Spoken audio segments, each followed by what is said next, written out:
Alô, amigos e amigas, vocês estão sintonizados no programa Agenda Econômica.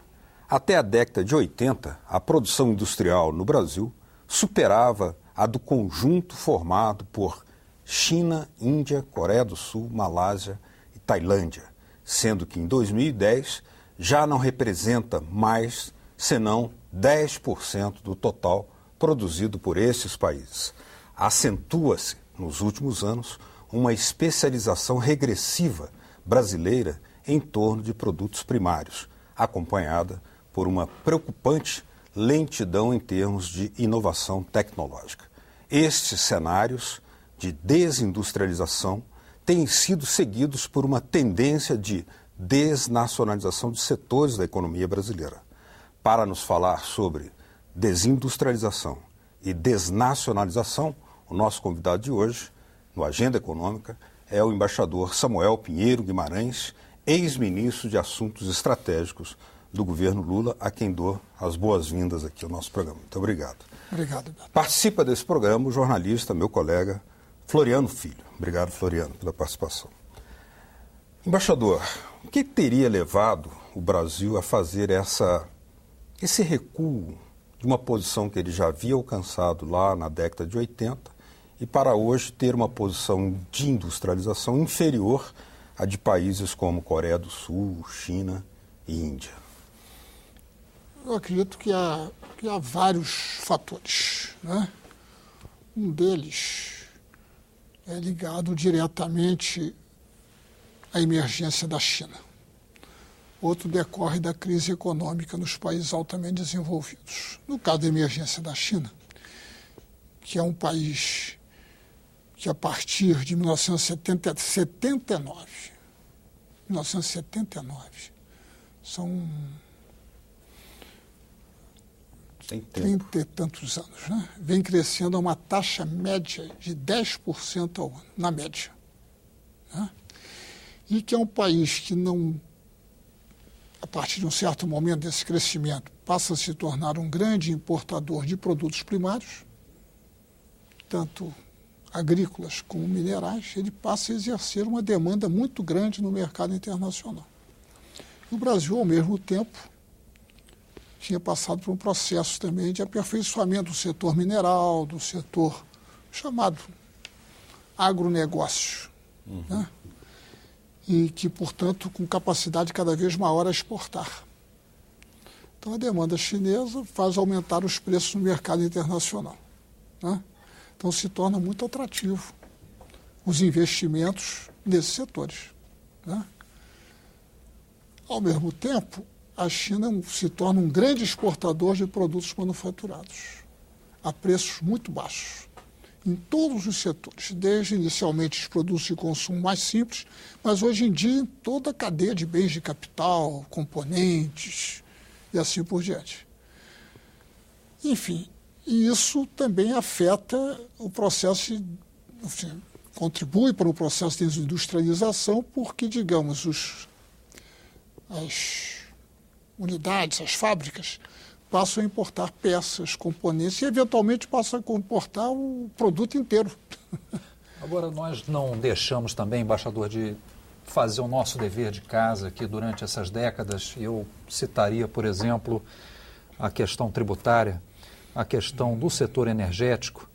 Hoje, o Brasil tem um custo de produção na indústria, por conta também do fator energético, mais caro do que países como Estados Unidos. O custo do gás, né, o preço do gás, que hoje alimenta muitas indústrias aqui no Brasil, é muito caro. A questão da reforma tributária, até hoje, não decidida no país, né?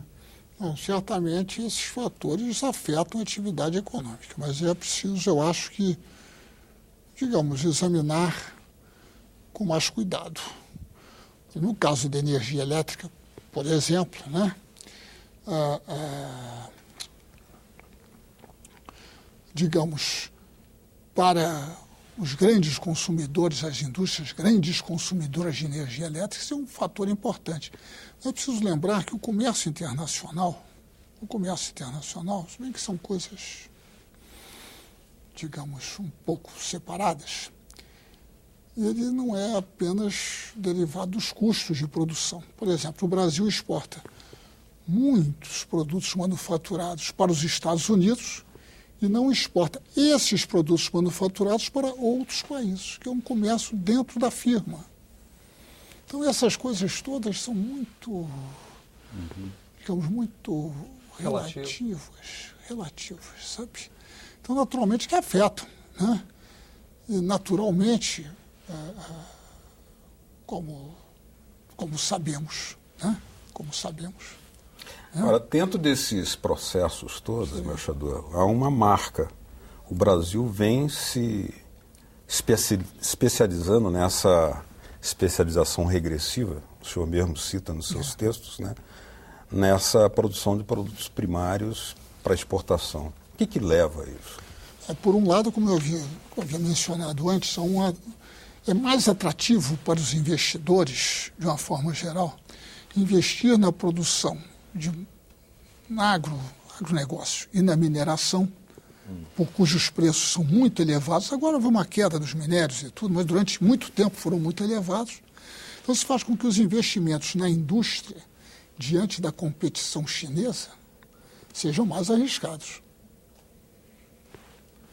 Digamos, o investidor, o capitalista, né? A empresa vai investir, digamos, para produzir um determinado produto. Ela sabe que vai sofrer concorrência, digamos, de produtos estrangeiros. Ela, digamos, o lucro é menos seguro, né?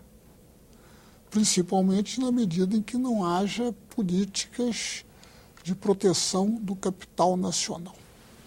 Agora, embaixador, falando sobre essa questão da proteção, um setor que passou pelo processo de privatização e onde houve uma grande desnacionalização também, que, aliás, algumas pessoas confundem, né? Privatização com desnacionalização. Uma coisa é privatizar, mas se vai desnacionalizar ou não é outra questão. Mas foi o setor das telecomunicações, que inclusive nós estamos vivendo esse momento conturbado aí. Vivendo um momento conturbado. Natural. Pois é, mas que tem uma série de implicações, desde questões de satélite para uso militar, questões voltadas para, por exemplo, redes de TV a cabo. Quem iria imaginar que um dia a NET, antigamente do Grupo Globo, iria cair no colo dos mexicanos, tendo sido comprada inicialmente a Embratel pelos norte-americanos, que iriam falir por conta de problemas de fraude e tal. Enfim, hoje temos um novo sistema. Como é que, desse segmento, como é que o senhor vê, por exemplo, esse segmento no contexto de desindustrialização, lá na Zona Franca de Manaus, como montadora de celulares, e desnacionalização com os italianos, os mexicanos, os espanhóis, nesse problema que eles estão enfrentando agora? Bem, tem, digamos, um dos fatores que contribuiu para a não industrialização do Brasil no setor eletroeletrônico, que é o setor de ponta da economia, da indústria, né? Viria a se verificar isso, foi a própria situação da Zona Franca de Manaus, onde se criaram uma série de incentivos. Isso mudou hoje em dia, porque há o chamado projeto básico para as indústrias, então a obrigação de... Mas isso afetou durante muito tempo, digamos, o progresso brasileiro nessa área da indústria, que é extremamente importante, né? A questão que tem a ver com a desnacionalização e com a desindustrialização é, digamos, a própria crise que eu havia mencionado no início. Quer dizer, a redução das oportunidades de investimento lucrativo nos países altamente desenvolvidos fazem com que os capitais excedentes se dirijam a regiões onde os investimentos são mais lucrativos. E, naturalmente, um país como o Brasil, onde há uma expansão do mercado interno extraordinária, o número de pessoas que compram celulares e assim por diante, né, atraiu muitos capitais para para a economia brasileira, né? Com outros aspectos, porque essas coisas têm aspectos negativos, positivos, depende muito da política que for desenvolvida. Hoje em dia, a política de exigência de nacionalização de componentes, por exemplo, é uma política positiva, altamente positiva. O chamado conteúdo nacional. O chamado conteúdo nacional, né? Eu não sei exatamente como é que está a situação da indústria de telecomunicações no Brasil em termos de conteúdo nacional. Eu não sei exatamente como está, né? Mas porque é conteúdo nacional e nacional. Você tem duas etapas, né? Conteúdo nacional em termos de produzido no Brasil e conteúdo nacional em termos de produzido no Brasil por empresa brasileira, que é um pouco diferente. É bem diferente. É bem diferente, né? Então, digamos, o que ocorre é que você tem uma massa de recursos que entra no Brasil e que ele participa de um processo de desnacionalização e que, ao mesmo tempo, pode ser um processo de desindustrialização ao mesmo tempo. Porque ele pode vir afetar as empresas daquele setor, as empresas supridoras. Além de desnacionalizar, ele, ao afetar a cadeia produtiva daquele setor, ele reduz o grau de industrialização. O que está ocorrendo, segundo declarações recentes de um diretor da BIMAC, por exemplo, sobre o número de peças importadas e componentes e bens de capital, etc., que vão afetando a própria base da indústria, a própria base do setor, né? Agora, exatamente pela preocupação que o governo está demonstrando em estimular a indústria, para reverter esse quadro, né, de desindustrialização, foram lançados pelo menos 3 pacotes de estímulo ao setor industrial. No primeiro pacote foram liberados 50 bilhões de reais. No segundo, 8,4 bilhões de reais para compras governamentais. E no terceiro, mais 45 bilhões em investimentos via BNDES. Os resultados esperados ainda não se concretizaram. Há especialistas que sustentam que, sob a presente estrutura industrial, com predomínio de transnacionais na economia, estímulos fiscais, investimentos e subsídios surtem efeitos limitados, tendo em vista a não existência de empresas nacionais mesmo, no mercado. Como é que o senhor comenta essa visão desses especialistas? Olha, eu acho que depende das condições. Digamos, vamos supor que vá se dar um empréstimo grande, que estava aí recentemente, para uma indústria automobilística. Essa indústria vai fabricar os componentes mais sofisticados no Brasil, você vai procurar fornecedores no Brasil ou vai importar? Ela vai fabricar ou fabricar através de fornecedoras estrangeiras que venham a se instalar no Brasil, ou vai comprar de fornecedores brasileiros que venham a se desenvolver? Então, há uma diferença, depende das condições em que esses recursos forem aplicados, né? Há compromissos de exportação, porque normalmente uma empresa estrangeira, o que é natural, ela tem como objetivo o lucro. Toda empresa tem como objetivo o lucro. Qualquer empresa que não tem como objetivo o lucro vai fechar. Daí a remessa de lucros, né? Daí, sendo a empresa estrangeira, é natural que a sua administração central queira receber lucros para distribuir aos seus acionistas. Isso é natural, não é? Isso não é. Quem achar que não é assim, né? Naturalmente, o mesmo não ocorre com uma empresa nacional. Ela também tem como objetivo o lucro. Ela também quer distribuir os lucros aos seus acionistas. Mas, em princípio, esses acionistas são mais brasileiros do que estrangeiros. E, em princípio, o que essa empresa retém, ela vai investir no Brasil. Porque ela vai reter dos lucros para investimento, ela vai investir no Brasil. Uma empresa multinacional, não necessariamente.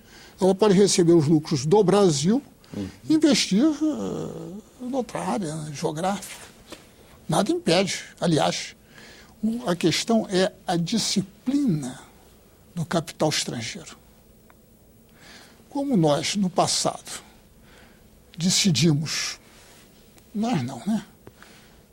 O governo anterior ao do presidente Lula decidiu, por meio de uma reforma constitucional, que o capital brasileiro era igual ao estrangeiro, né, para todos os fins. Então, isso tem consequências. Agora o senhor fala de capital, né? Capital, terra, trabalho, tecnologia, que é outro fator-chave aí da produção econômica. Sem dúvida. Muito se fala aqui no Brasil sobre as supostas vantagens de atração de empresas estrangeiras por conta da chamada transferência tecnológica. Vamos citar o caso, por exemplo, desses aviões, esses caças militares, onde concorrem aí Estados Unidos, Suécia, França. Estranhamente, a gente poderia ter a Embraer também, talvez, participando mais ativamente, mas a Embraer é colocada como uma empresa que receberia a tecnologia. E até que ponto ela participaria do processo de fabricação, enfim, isso está sendo negociado, está sendo colocado na mesa. Como é que o senhor vê essa questão da transferência de tecnologia nesse processo de desindustrialização e desnacionalização também? Eu vejo um aspecto extremamente importante. Porque, normalmente, as grandes empresas multinacionais, elas têm laboratórios de pesquisa de grande dimensão. Em geral, no seu país de origem ou até em outros países desenvolvidos, né? E muitas vezes, as empresas multinacionais, no processo de desnacionalização, ao comprar uma empresa brasileira, é comum o fato de o eventual laboratório de pesquisa que existia, modesto às vezes, vir a ser fechado. Até porque, digamos, essa tarefa passa a ser executada pelo, digamos, laboratórios no país de sede. Pela matriz. Né? E o que ocorre também é que, mesmo quando há o laboratório no Brasil, o que importa é o registro da patente. Por quê? Porque se uma empresa registra a patente em nome dela, que é o que é normal, ela registra em nome da sua empresa mundial. Então, o uso daquela patente, os benefícios decorrentes daquela patente, vão para a sua empresa mãe e para ela também, naturalmente. Né? Lá fora. Né? E aqui também, mas não o processo de, como é que eu diria, de avanço no conhecimento tecnológico. Né? Nem os resultados da patente, que são altamente importantes para a atividade de uma empresa. A patente, ela reflete como eu diria, um novo modo de produzir.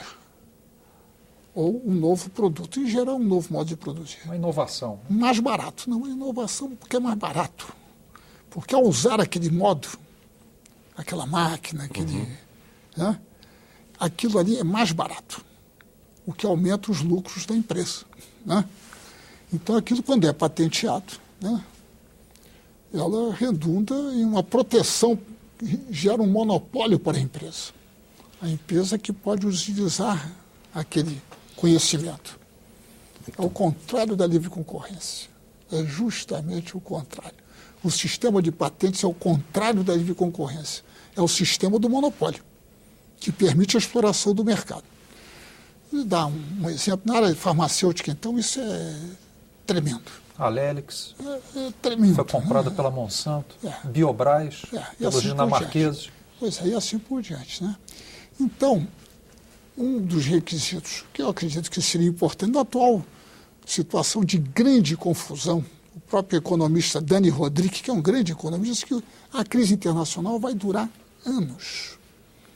Anos. Não um ano, nem 2 anos. Já está durando 5. Né? Então, nesse sistema altamente confuso, seria de grande oportunidade que se previsse que o capital estrangeiro que entra no Brasil para aumentar a capacidade produtiva é uma coisa. O capital estrangeiro que entra no Brasil para adquirir algo que já existe, é outra coisa. É outra coisa. No próximo bloco, nós vamos examinar aqui no Agenda Econômica as razões da perda de competitividade da indústria nacional. Continue com a gente.